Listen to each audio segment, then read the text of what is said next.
దేవుని నామానికి మహిమ కలుగునుగాక. యేసుక్రీస్తు నామములో మీ అందరికీ శుభములు తెలియజేస్తూ ఉన్నాను. ఈరోజు మనం ధ్యానం చేసుకోబోయేటువంటి అంశం ప్రత్యేకమైన పిలుపు.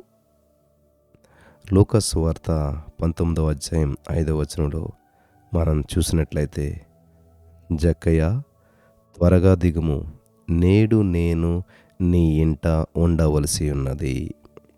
ఆమెన్. స్తోత్రం దేవా, సర్వోన్నతుడా.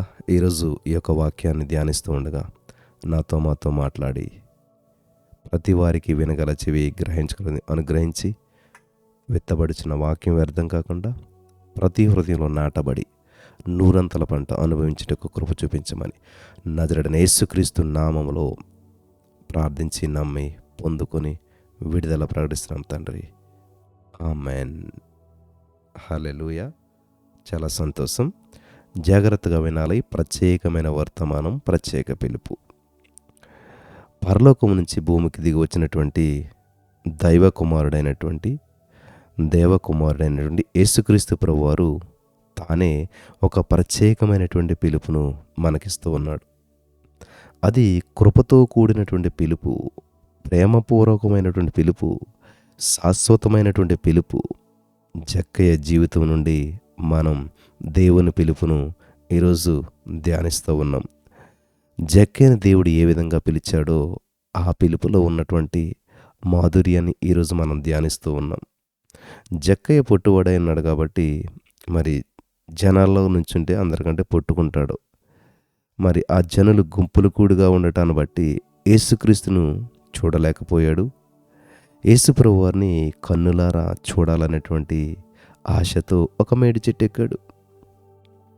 ఆ జక్కయ్య ఎవరు అంటే, అతడు ఒక సుంకరి, అన్యాయంగా పన్నులు వసూలు చేసినటువంటి వాడు.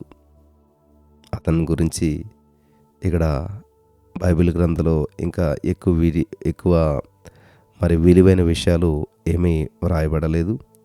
అయితే యేసుక్రీస్తు ప్రభువారు జక్కయ్యని అన్యాయస్తునిగా కానీ ఘోరమైన పాపిగా కానీ చూడకుండా ఇతడు కూడా అబ్రహాము కుమారుడే అని పిలిచాడు. మనలో ఉన్న గొప్ప లోపం ఏంటంటే, వ్యక్తుల్లో ఉన్నటువంటి లోపాలను గుర్తిస్తూ ఉంటుంటాం.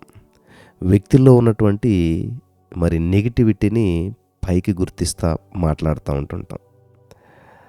ఇక్కడ జక్కయ్య ఎవరంటే మరి ఒక సుంకరి, అన్యాయంగా పన్నులు వసూలు చేస్తూ ఉన్నాడు. అయితే యేసుప్రభు వారు ఈ యొక్క జక్కయ్యని అన్యాయస్తునిగా కానీ ఘోరమైన పాపిగా కానీ అతనిలో ఏవైతే ఉన్నాయో వాటిని చూడకుండా ఏమంటున్నాడు ఆయన? ఇతడు కూడా అబ్రహాము కుమారుడని పలికాడు. ఇది దేవునిలో ఉన్న గొప్పతనం.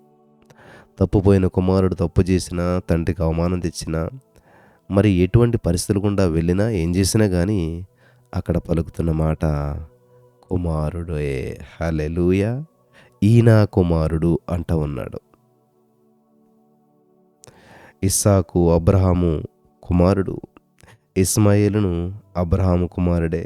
అయితే యేసుక్రీస్తు ప్రభువారు వంశావళిని చదివినప్పుడు యేసుక్రీస్తు అబ్రహాము కుమారుడని మత్తయి సువార్తలో 1వ అధ్యాయం 1వ వచనంలో మనం చదువుతూ ఉన్నాం.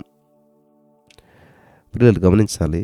ప్రభువు పిలిచేటువంటి సమయంలో జక్కయ్యను యేసుక్రీస్తు ప్రభువారిని తక్షణము సహోదరులవుతూ ఉన్నారు. ఈ సత్యాన్ని గమనించాలి.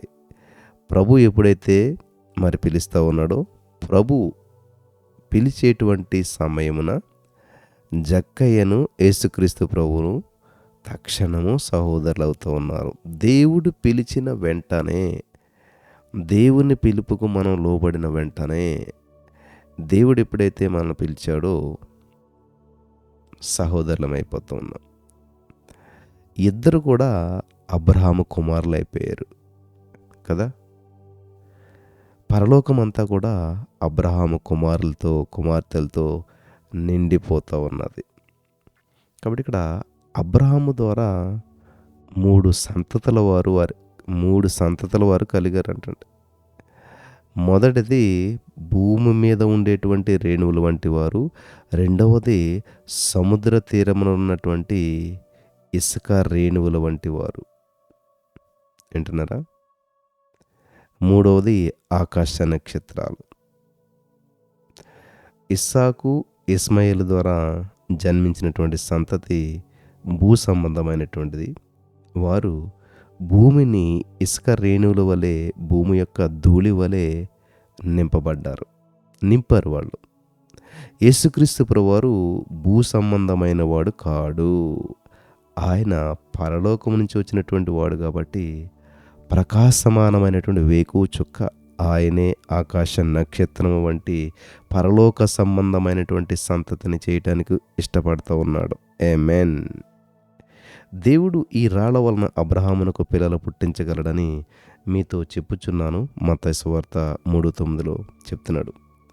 ఇది బాప్తిసం ఇచ్చేటువంటి యోహాను గారి మాట. హలో, దేవుడు ఎంత గొప్పవాడో తెలుసా? దేవుడు ఏం చేయగలుగుతాడో తెలుసా? దేవుడు మరి ఎలాంటి వాడో తెలుసా?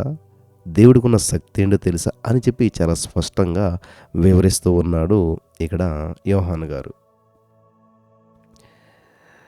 ఇక్కడ రాళ్లతో మరో సంతతి సిద్ధమవుతుంది. రాళ్లను, మట్టిని పూజించేటువంటి ఒక గుంపు నుండి ప్రజలు కొందరిని రక్షించి పరలోక సంతతిగా ఏర్పరచుకొనుచున్నారు. జక్కయ్య ఒకవేళ మరి రాయవలే కఠినమైనటువంటి హృదయ ఉండి దయాదాక్షిణ్యాలు లేకుండా పన్నులు వసూలు చేసేటువంటి వ్యక్తిగా ఉండొచ్చు. ప్రజలు అతనిని రాతి గుండె కలిగినటువంటి వాడని చెప్పి దూషించుండొచ్చు. కానీ యేసుక్రీస్తు ప్రభువారు అతన్ని ఏమంటున్నాడంటండి? అబ్రహాము కుమారునిగా చూశాడు. భూ సంబంధమైనటువంటి రాయిని ఆకాశ సంబంధమైన వ్యక్తిగా మార్చివేశాడు. ఆమెన్. వింటున్నారా? యేసుక్రీస్తు ప్రభువారు కూడా ఒక రాయి, ఇల్లు కట్టివారు తృణీకరించిన రాయి, సియోనులో పునాదిగా వేయబడిన రాయి, పరిశోధించబడినటువంటి రాయి, అమూల్యమైన తలరాయి, బహుస్థిరమైన మూలరాయి. యెషయా గ్రంథం 28:16 మీరు చదివితే మీకు అర్థమవుతుంది. యేసుక్రీస్తు ప్రభువారు ముఖ్యమైనటువంటి మూలరాయి ఉన్నప్పుడు అపోస్తలులను, ప్రవక్తలను వేసిన పునాది మీద మీరు కట్టబడి ఉన్నారు అని ఎఫెసీ 2:20 మనం చదువుతూ ఉన్నాం. నేడు యేసుక్రీస్తు ప్రభువారు మీకు ఒక పిలుపునిస్తూ ఉన్నాడు. ఏంటా పిలుపు అంటే, అబ్రహాము కుమారులై ఉండుటకు మీరు పిలువబడుచున్నారు. ఆమేన్. దేవునికి స్తోత్రం కలుగును గాక. హల్లెలూయా. యేసుక్రీస్తు ప్రభువారు ఎలాగైతే అబ్రహాము కుమారుడు, యేసుక్రీస్తు ప్రభువారి యందు విశ్వాసం ఉంచిన వారందరూ కూడా ఆయన బిడ్డలవటానికి ఆయన అధికారం ఇస్తున్నాడు. మీరు కూడా అబ్రహాము బిడ్డలవటానికి దేవుడు అవకాశం ఇస్తూ ఉన్నాడు. పరలోక నక్షత్రాలుగా ప్రకాశించడానికి దేవుడు మిమ్మల్ని పిలుస్తూ ఉన్నాడు. ఆమేన్. హల్లెలూయా. నేను ప్రకాశించే వ్యక్తిని, నేను ప్రజ్వలిల్లే వ్యక్తిని. ఆమేన్. ఇట్లా చెప్తూ ఉండాలన్నమాట.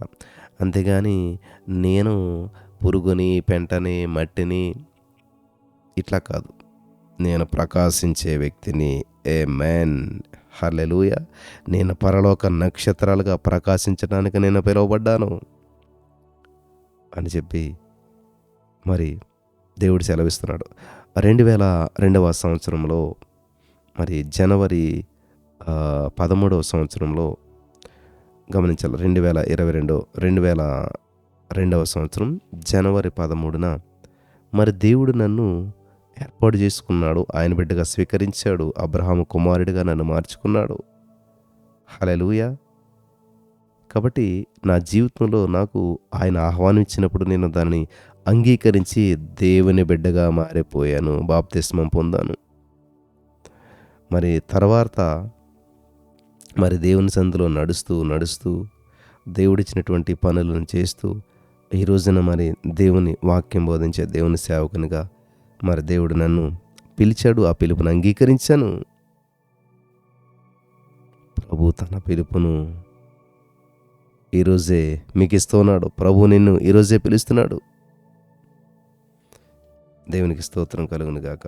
ఈ సత్యాన్ని మీరంతా కూడా గ్రహించాలని ప్రభు పేరట నేను చేస్తూ ఉన్నాను. ఈరోజు ముఖ్యంగా నేను ఒక 5 పాయింట్లు చెప్తాను, మీరు రాసుకోవచ్చు. నెంబర్ 1, కృపతో కూడిన పిలుపు. దేవుని పిలుపు ఎలా ఉంటుందంటే కృపతో కూడిన పిలుపు. హల్లెలూయా. జక్కయ్య అర్హతను బట్టి ప్రభు పిలవలేదు. మీలో చాలామంది అంటారు, ఎవరిని పిలుస్తాడండి దేవుడు? చదువుకున్న వాళ్ళని, తెలివైన వాళ్ళని, బలమైన వాళ్ళని అనుకుంటారేమో.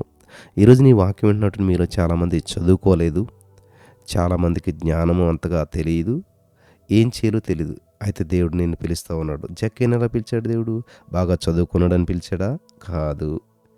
కేవలం దేవుని కృప జక్కయ్యని పిలిచిందనమాట. సుంకరిగాను పాపిగాను ఉన్నటువంటి అతనికి ఆ పరమ పిలుపు వచ్చేట ఎంత ఆశ్చర్యకరమైనటువంటి విషయం. జక్కయ్య దిగిరమ్ము, నేను నీ ఇంట ఉండవలసినదని చెప్పి యేసుక్రీస్తు ప్రభువారు చెప్పినప్పుడు, నన్నా పిలుస్తున్నారు, నా ఇంటిగా రాబోతున్నారు అని చెప్పి నమ్మలేక జక్కయ్య విస్మయం చెంది ఉండవచ్చు. పాత నిబంధన కాలంలో చూసినట్టయితే యెహోవా దృష్టినందు నోవాహు కృపనొందిన మనుషుడయ్యాడంటండి. దేవునికి స్తోత్రం కలుగును గాక. యెహోవా దృష్టిలో నోవాహు కృపనొందినటువంటి మనుషుడయ్యాడంట. ఆ కృపను బట్టి దేవుడు నోవాహు నీతిమంతుడిగా చూశాడు. కృపను బట్టి ఓడ ద్వారా రక్షించాడు. ఎలా రక్షించాడండి? కృప ద్వారా. దేవునికి మహిమ కలుగును గాక. ఆనాడు ఎంతోమంది యేసుక్రీస్తును తన ఇంట్లో చేర్చుకోవాలని చెప్పి సిద్ధంగా ఉన్నారు. కానీ ఎవరికీ లభించినటువంటి గొప్ప ధన్యత యేసుక్రీస్తు ద్వారా జక్కయ్యకి లభించింది.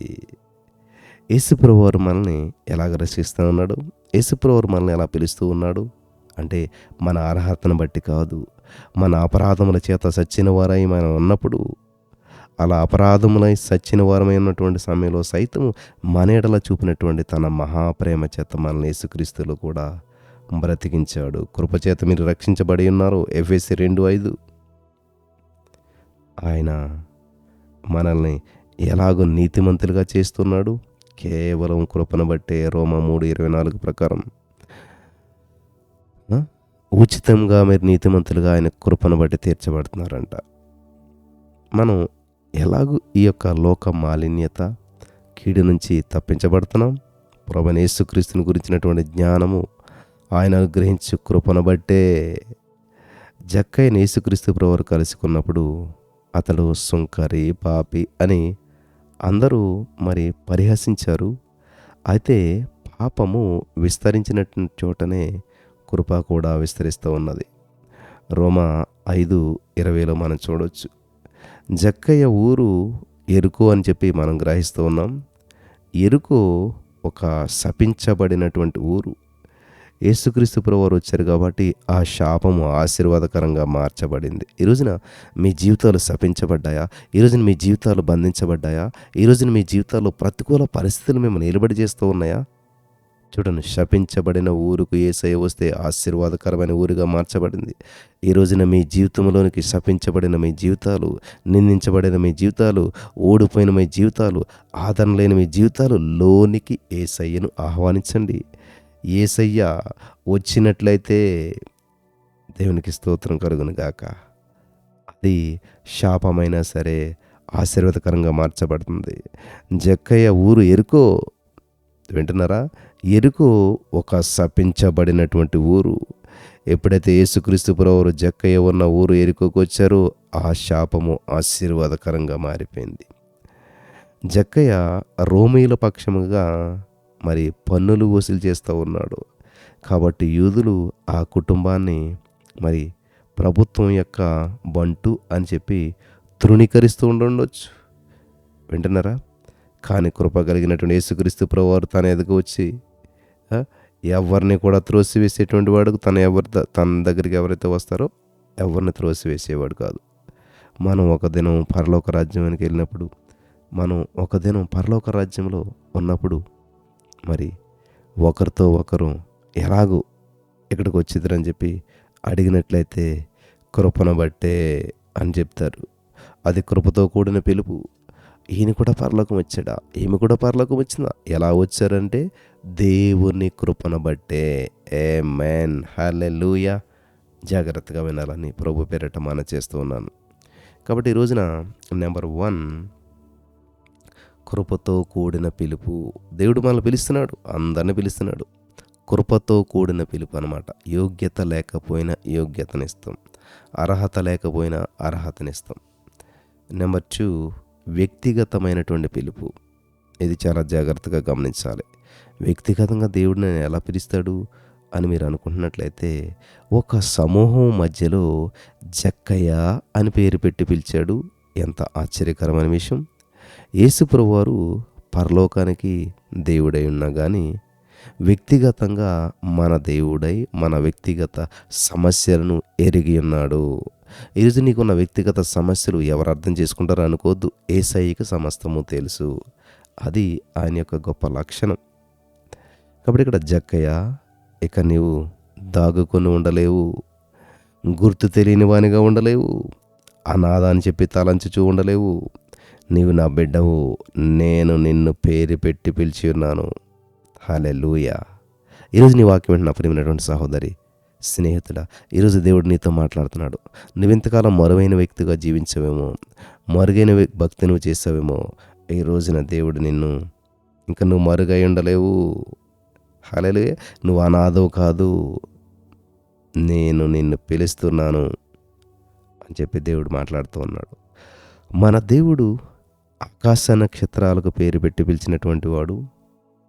మరి ఇక్కడ యెషయా 40:26లో చూడొచ్చు మనం. ఆయన ఎదుట ఒక నరుడు ఎంతటి వాడు ఒకసారి ఆలోచించేయండి. తల్లి గర్భంలో పడకమునిపే మనల్ని ఎరిగినటువంటి వాడు, వ్యక్తిగతంగా మనతో మాట్లాడుతూ ఉన్నటువంటి వాడు మన దేవుడు. నికోదేముతో ఒక రాత్రి వ్యక్తిగతంగా మాట్లాడాడు. యోహాను సువార్త 3:1-3 మీరు చదువుకోండి. వ్యక్తిగతంగా సమరయ స్త్రీని వెదకి సమరయకు వెళ్ళాడు యేసుప్రభువారు. యోహాను సువార్త 4:8 ప్రకారం 38 సంవత్సరాల నుంచి వ్యాధిగ్రస్తుడై ఉన్నటువంటి మరి ఒక వ్యక్తిని చూసేసేయ ఆ వ్యక్తిని వ్యక్తిగతంగా కలుసుకొని స్వస్థతనివ్వటానికి వెళ్ళాడేసేయ. బెతస్దా కొనేట దగ్గరికి వెళ్ళాడు. ఆయనే మనందరికీ ప్రభువు. చిన్న సమయలును మరి చూసినటువంటి దేవుడు ఆ చిన్న సమయలు అని చెప్పి ఆయన నిర్లక్ష్యం చేయలేదు. చిన్నోడే అని చెప్పి నిర్లక్ష్యం చేయలేదు. వింటున్నారా? బాలుడే కదని చెప్పి త్రోసివేయలేదు. పేరు పెట్టి పిలిచాడు. మార్తా మార్తా అని చెప్పి ప్రేమతో పిలిచాడు. సీమోను పేతుని పేరు పెట్టి పిలిచాడు. నేడు యేసుక్రీస్తు ప్రభువారు నిన్ను కూడా వ్యక్తిగతంగా ప్రభువుగా ప్రేమతో పిలుస్తున్నాడు. ఆలకించావా? ఆలకిస్తావా? ఆలకించడానికి సిద్ధంగా ఉన్నావా? పరిశుద్ధాత్మ దేవుడు నీకు సహాయం చేయనుగాక. కాబట్టి ఇక్కడ దేవుడి పిలుపు ఎలా ఉంటుందో తెలుసా? నెంబర్ 1, కృపతో కూడిన పిలుపు. నెంబర్ 2, వ్యక్తిగతమైన పిలుపు. నెంబర్ 3, త్వరిత పిలుపు. త్వరిత పిలుపు అంటే లూకా సువార్త 19:5 జక్కయ్య త్వరగా దిగు, నేడు నేను నీ ఇంట నుండవలసి ఉన్నది. ఆమేన్. ఎలా దిగాలంటే త్వరగా, త్వరగా లేండి అంటారు కదా మనం. లైవ్ స్టార్ట్ అయిపోయింది, త్వరగా లేవండి. ఎర్లీ మార్నింగ్ 3:30 లైవ్ స్టార్ట్ అయిపోయింది, త్వరగా లేవండి అని మీరు ఫోన్ చేసి మీ బంధువులు స్నేహితులు లేపుతుంటారు కదా. ట్రైన్ వచ్చేస్తుంది, త్వరగా రండి, త్వరగా. అలాగే దేవుడు కూడా ఎలా పిలుస్తున్నట్టు త్వరిత పిలుపు. నిదానంగా దిగిరా జక్కయ్య అని చెప్పి ప్రభు ఆలస్యం చేయలేదు. త్వరగా దిగిరమ్ము అని చెప్పి తొందర పెట్టాడు. ప్రభు వచ్చినప్పుడు మనం త్వరపడాలి. నేడు యుగ సమాప్తమునకు మనం చేరిపోయాము. ఇక ఆలస్యం ఉండదు. లోకము నాశనము కొరకు ఎదురు చూస్తూ ఉన్నది. ఈ ప్రపంచం తగలబడటానికి మరి అణుబాంబులు ఆయుత్తమైపోయాయి. రేపటి దినం మంది కాదు, నేడే అనగా ఈరోజే అనుకూలమైన దినము, నేడే రక్షణ దినము. కాబట్టి త్వరగా రక్షణ పొంది, బాప్తిసం పొంది, ఆత్మాభిషేకాన్ని ఆశించి, ఆత్మవరంతో నింపబడి కొంచెం కాలమైనా సరే యేసుక్రీస్తు ప్రభువారి కొరకు ప్రకాశించాలి. ఆమేన్. ఆనాడు సొదొమ నాశనానికి నిర్ణయించబడిందని చెప్పి లోతుకు తెలియదు. అతడు ఆలస్యం చేసినప్పుడు దేవదూతలు అతని చెయ్యి పట్టుకొని వెలుపలకు లాక్కొని వచ్చారంట. ఆదికాండం 19:17 చదివినట్లయితే, నీ ప్రాణమును దక్కించుకున్నట్లు పారిపోము, నీ వెనుక చూడకము, వెనుకకు అసలే చూడొద్దు, ఈ మైదానంలో ఎక్కడా కూడా నిలబడొద్దు, నిలిస్తే నువ్వు నశించిపోతావు. కాబట్టి ఎక్కడా నిలవక నువ్వు నశించిపోకుండా ఆ పర్వతానికి పారిపో.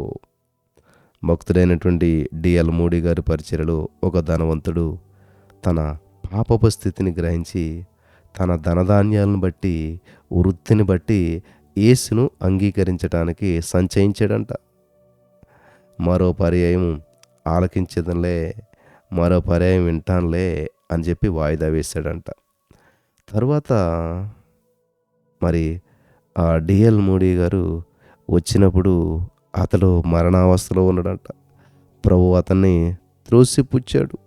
అతడు దుఃఖముతో, మరి కోతకాలం గతించున్నది, గ్రీష్మకాలం జరిగిపోయిను, మనము రక్షణ నొందకయే ఉన్నామని చెప్తున్నాడు.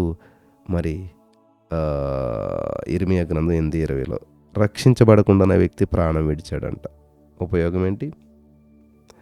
ఆనాడు ధనవంతుడు తన పంట యావత్తు కూడా కొట్లలో వేచి తన ప్రాణంతో మాట్లాడుతున్నాడు.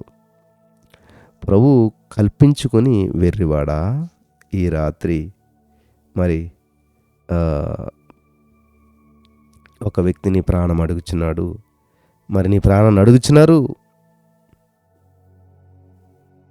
వెర్రివాడా, నీ ప్రాణాన్ని అడుగుచున్నారు, నీవు సిద్ధపరిచినవి ఎవరవగునని వానితో చెప్పాను. వెర్రివాడా, ఈ రాత్రి నీ ప్రాణాన్ని అడుగుచున్నారు. ఇక్కడ ఈ యొక్క వచనాన్ని చాలామంది రాంగ్గా అర్థం చేసుకుంటారు. ఏంటంటే, వెర్రివాడ నీ ప్రాణం అడుగుచున్నాను అంటే దేవుడు అడిగేశాడు ఆ ధనవంతుడి ప్రాణం అనుకుంటారు. కాదు ప్రియులారా, జాగ్రత్తగా మీరు ఆ వచనాన్ని ఒకసారి చదవండి. అడుగుచున్నారు అని ఉంటుంది అక్కడ.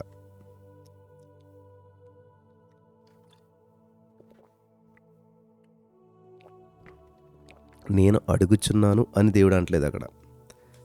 మనం చాలా చోట్ల వాక్యం విన్నప్పుడు ఇంత ధనాన్ని సంపాదించుకున్నాడు, దేవుడు ప్రాణం అడిగేశాడు.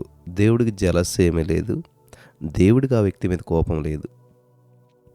ఇంత ధనం సంపాదించుకున్నాడు కదా, మరి ఏ దొంగలో వచ్చి అతన్ని హత్య చేయాలని చెప్పి, అంటే చంపాలని చూడొచ్చు, అంటే అతని ప్రాణాన్ని తీయాలనుకుంటున్నారు, అతని ప్రాణాన్ని అడుగుతూ ఉన్నారు. మళ్ళీ చూద్దాం చూడండి ఒకసారి బైబిల్ గ్రంథం తెరిచి, లూకా సువార్త 12వ అధ్యాయం 20వ వచనం చూసినట్లయితే, వెర్రివాడా, ఈ రాత్రి నీ ప్రాణమును అడుగుచున్నారు. ఎవరు మరి దొంగలు అవ్వచ్చు, ఇరుగు పొరుగు వారు అవ్వచ్చు, ఎవరో అడుగుతున్నారంట. ఎవరి ప్రాణాన్ని? ఈ ధనవంతుని ప్రాణాన్ని. అయ్యా, ఈరోజు నీ ప్రాణాన్ని అడుగుతున్నారు వాళ్ళు వచ్చి, ఈరోజు ఈ ప్రాణాన్ని వాళ్ళు తీసేయాలనుకుంటున్నారు. నాకేం అవసరం లేదు నీ ప్రాణం, వాళ్ళ నీ ప్రాణం తీయాలనుకుంటున్నారు. మరి ఏం చేస్తావు ఇప్పుడు? నువ్వు సిద్ధపరిచిన ఎవరై నిన్ను ఈ రాత్రి దొంగలు వచ్చి చంపేస్తూ ఉన్నారు, చంపేస్తే నీ పరిస్థితి ఏంటని చెప్తున్నాడు అన్నమాట. దేనిని కూడా వాయిదా వేసినా కానీ రక్షణను ఎప్పుడు కూడా వాయిదా వేయద్దు. మీలో చాలామంది బాప్తిసం పొందమంటే ఇయ్యాలండి, రేపండి అని వాయిదాలు వేసుకొస్తూ ఉంటుంటారు. ఈ సత్యాన్ని మీరు గ్రహించాలి. దేవునిని వాయిదా వేసినా కానీ రక్షణను ఎప్పుడు కూడా వాయిదా వేయద్దు ప్రియులారా. కృపాద్వారములు మూయబడినవై ఉన్నాయి. కృపాద్వారాలు మూయబడేటువంటి సమయం ఆసన్నమైంది. సువార్త ద్వారములు బిగించబడతాయి. ఆనాడు ఓడ ద్వారము ప్రభువే మూసాడు. ఆ రాజు నోవాహు యొక్క ఓడ తలుపును దేవుడే మూసి కీలు పూసాడు అంటండి. కాబట్టి కృపాద్వారం మూయబడక మునిపే పరిగెత్తుకొని రండి. 4వ పిలుపు, తగ్గించుకొనుటకు పిలుస్తున్నాడు దేవుడు. అక్కడ మీరు గమనించినట్లయితే జక్కయ్య తిరిగిరా అని పిలుస్తున్నాడు. అవును, జక్కయ్య దిగిరమ్ము, జక్కయ్య దిగవయ్యా. దిగటం గమనించాలి. దిగటం అంటే తగ్గించుకోవటం. ఆధ్యాత్మికమైన అహంకారంతో మనం నిలబడి ఉండకూడదు. మనల్ని మనం తగ్గించుకొని దిగజారిపోవాలి. కొంతమంది తమ కులము, గోత్రము, చదువు, అంతస్తు వీటి గురించి ఎల్లప్పుడూ మాట్లాడుతూ ఉంటుంటారు. వారు దిగటలేదు, దిగి వచ్చట్లేదు. జక్కయ్య, నీవు సమాజంలో గొప్ప వ్యక్తి కావచ్చు, సుంకరుల నాయకుడు కావచ్చు, రక్షణ పొందుటకు నీవు దిగి రావాల్సిందే. నీవు తగ్గించుకొని పాపి అని చెప్పి నువ్వు గ్రహించాలి. తగ్గింపు లేనిదే కృప లేదు, కృప లేనిదే రక్షణ లేదు. గమనిస్తున్నారా? కాబట్టి మరో సుంకరుని గురించి బైబిల్ గ్రంథమందు మనం చదువుతూ ఉన్నాం. అతడు ఎంతగా దిగొచ్చాడో మనం చూద్దామా? తనను తాను తగ్గించుకొని ఆకాశం వైపు కన్నులెత్తుటికైనా సరే ధైర్యం చాలక రొమ్ము కొట్టుకుని దేవా, పాపినైన నన్ను కరుణించమని చెప్పి పలికాడు. నీతిమంతుడిగా తీర్చబడి ఇంటికి వెళ్ళిపోయాడు. దిగిరమ్ము అని చెప్పేసి ప్రభువు పిలుస్తున్నాడు. మీ కొరకు ఎంతగా తనను తాను తగ్గించుకొని దిగి వచ్చాడో చూసారా? పరలోకము ఆ యొక్క ఆధిక్యతను అవన్నీ విడిచిపెట్టేసేసి దాసుని స్వరూపం ధరించుకుని ఆయన మరి ఎలాగైతే వచ్చాడో ఆయన కొరకు నువ్వు దిగి వస్తావా? చివరగా శాశ్వతమైన పిలుపు. హల్లెలూయా! ప్రత్యేకమైన పిలుపులో శాశ్వతమైన పిలుపు. ఇక్కడ లూకాసు వార్త 19:6 మనం చదివినట్లయితే, అతడు త్వరగా దిగి సంతోషంతో ఆయనను చేర్చుకొనెను.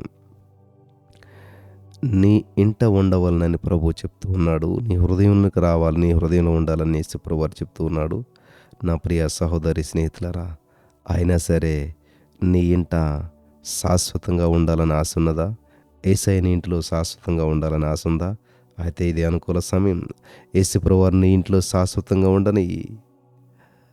అధిపతి వలె వచ్చి మరి వెళ్ళువానిగా కాకుండా, ఒక అధికారి ఎలా అయితే వస్తాడో అలాగొచ్చి వెళ్ళేటువంటి విధంగా కాకుండా, యజమానిగా శాశ్వత కాలము ఉండనియాలి. పూర్వం జక్కయ్యలు లోకానుసారమైనటువంటి స్నేహితులు, త్రాగుడు, అల్లర్లతో నిండి ఉండవచ్చు. అక్కడ రోమా ప్రభుత్వ అధికారులు ఎన్ని కాలక్షేపాలు చేస్తున్నారో తెలియదు, కానీ ఇక మీదట ఆ ఇంట పరిశుద్ధుడైన యేసుక్రీస్తు ప్రభువారు బస చేయబోచున్నాడు. కాబట్టి ఆయన మధురమైనటువంటి ప్రసన్నతతో ఆ ఇల్లు అంతా నింపబడబోతుంది. వేల వేల మరి దేవదూతలతో ప్రభు సంచరించబోతున్నాడు. మహిమ కలిగినటువంటి ప్రకాశము వారి హృదయాన్ని నింపబోతున్నది.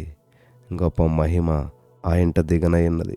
పూర్ణమైనది వచ్చినప్పుడు పూర్ణం కానిది నిరర్ధకమవుతుంది. వెలుగు వచ్చినప్పుడు చీకటి తొలగిపోతూ ఉన్నది. ఆమేన్, హల్లెలూయా. ఒక తల్లి మరి కాలేజీలో చదువుకుంటున్నటువంటి ఒక కుమారుని చూడటానికి వెళ్ళింది. అతను హాస్టల్కి వెళ్తే అతని గది నిండా మరి సినిమా తారల వాల్ పోస్టులు ఉన్నాయంట, సినిమా హీరోయిన్స్ ఫోటోస్ ఉన్నాయంట. తల్లి హృదయం బద్దలైపోయింది.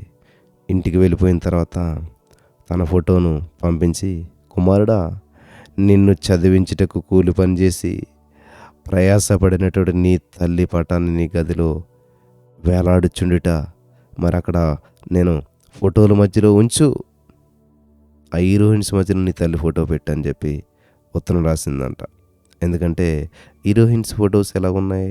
అర్ధనగ్నంగా, బట్టలు లేకుండా, సరిగా లేకుండా ఉన్నటువంటి ఫోటోలు గది నిండా ఉన్నాయంట. కాబట్టి నా కుమారుడా, నా ఫోటో కూడా అక్కడ వేలాడ తీసుకో అని చెప్పి ఇంటికి వెళ్ళి ఒక ఫోటో పంపించిందంట. అర్ధనగ్న దృశ్యాలతో, బట్టలు లేకుండా సగం సగం బట్టలతో ఉన్నటువంటి ఫోటోను మరి ఎలా కుదురుతుంది? మరి తల్లి చూసినట్లయితే కుమారుని ఎంతో ప్రేమగా పెంచింది. తల్లి అంటే కుమారుడికి ఎంతో గౌరవం ఉన్నది. మరి అటువంటి వారి మధ్యలో తల్లి ఫోటో ఎలా పెట్టగలుగుతాడు? ఈరోజు మీరైనా కూడా మరి ఖచ్చితంగా ఈ విషయంలో ముందుకెళ్ళలేరు. ఆ తల్లి త్యాగపూరితమైనటువంటి ప్రేమ కుమారుడికి అర్థమైంది. సో తల్లి విలువేంటో కుమారుడికి తెలుసు. కాబట్టి అటువంటి చండాలమైనటువంటి అర్ధనగ్నమైనటువంటి ఫోటోల మధ్యలో తన తల్లి ఫోటోను పెట్టలేకపోయాడు. వాటన్నిటిని చింపి పడేశాడు. హల్లెలూయా.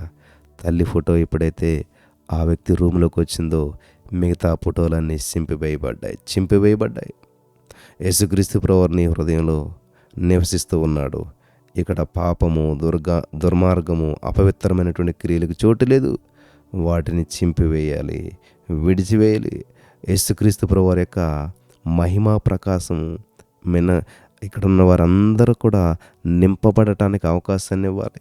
ఇదిగో ప్రకటన 3:20 ప్రకారం, నేను తలుపు నొద్ద నిల్చుండి తట్టుచున్నాను.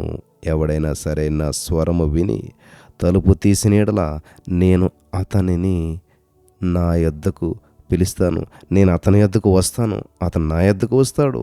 అతనితో నేను కలిసి, నాతో కూడా అతడు కలిసి భోజనం చేస్తారని చెప్పి దేవుడు ఇక్కడ తెలియజేస్తూ ఉన్నాడు. కాబట్టి ఈ రోజున ఈ మాటలు విన్న నా ప్రియమైనటువంటి సహోదరి, స్నేహితులారా, పరిశుద్ధాత్మ దేవుడు మీతో మాట్లాడి ఉన్నాడని నేను నమ్ముచున్నాను. ఈ యొక్క వాక్యపు వెలుగులో మరి మీరు ఎంతగానో బలపడినారని నమ్ముతున్నాను. ఈ మాటల ద్వారా పరిశుద్ధాత్మ దేవుడు మనల్ని బలపరచును గాక. ఆమేన్.